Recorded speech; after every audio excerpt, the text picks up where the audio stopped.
Hello learners, welcome to Honey Edits. இன்னைக்கு மேக்ஸில் TNPSC question previous year கொஷினில் ages தான் நம்ம பார்க்க போகிறோம். ஏஜஸில் ஒரு கொஷின் ப்ரீவியஸ் இயர் கொஷின் இதான் நம்ம பார்க்க போகிறோம்.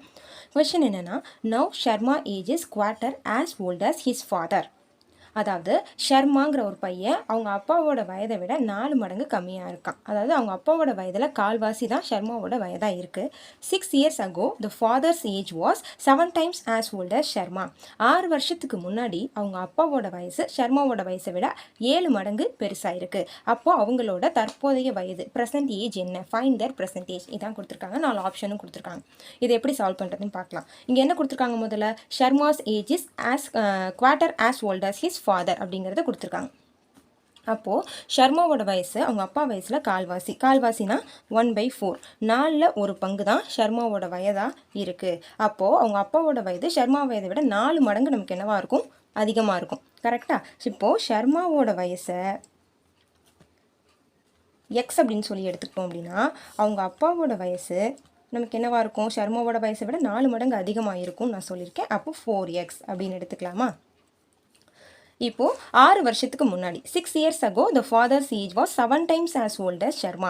6 வருஷத்துக்கு முன்னாடி ஷர்மாவோட வயசு அவங்க அப்பாவோட வயசை விட 7 மடங்கு கம்மியாக இருக்கும். அதாவது ஷர்மாவோட வயசு 7ஆல் பெருக்குன்னா அவங்க அப்பாவோட வயதை வேற அளவுக்கு கம்மியாக இருக்கும் 6 வருஷத்துக்கு முன்னாடி அப்படின்னு சொல்லி சொல்கிறாங்க. அப்போது 6 வருஷத்துக்கு முன்னாடி அப்படின்னா x - 6, அதே மாதிரி அவங்க அப்பாவோட வயது 4x - 6 இருக்கும். அப்போது ஷர்மாவோட வயது அவங்க அப்பாவோட வயதை விட 7 மடங்கு கம்மியாக இருக்கும். ஷர்மாவோட வயதை 7ஆல் பெருக்குன்னா அவங்க அப்பாவோட வயதுக்கு ஈக்குவலாக வரும் இல்லையா? அப்போது நம்ம x - 6ஐ 7ஆல் மல்டிபிள் பண்ணுறோம். இப்போ உள்ளதை எடுத்துக்கிறோம். 7x - 6 × 7 அப்போ 42 வரும், ஈக்குவல் டு 4x - 6 அப்படின்னு வருதா? இப்போ எக்ஸ் எல்லாம் ஒரு சைடு, நம்பர்ஸ் எல்லாம் ஒரு சைடு நம்ம கொண்டு போகலாம். 7x - 4x is equal to -6 + 42. 7x - 4xனா என்ன வரும், நமக்கு 3x அப்படின்னு வரும். 42 - 6னா 36. இப்போ எக்ஸ் வேல்யூ எனக்கு வேணும். எக்ஸை மட்டும் இந்த சைடு வச்சுட்டு 3 அந்த சைடு கொண்டு போய்க்கிறேன். ஸோ 36 டிவைடட் பை 3 மல்டிப்ளைல இருக்கிறது அந்த சைடு போனால் டிவைட் ஆகும். ஸோ 3 டிவைடட் பை 3ன்னு வரும். 3ஆல் கேன்சல் அவுட் பண்ணால் 12. இப்போ எக்ஸோட வேல்யூ எனக்கு 12 அப்படின்னு சொல்லி கிடச்சிடுச்சு.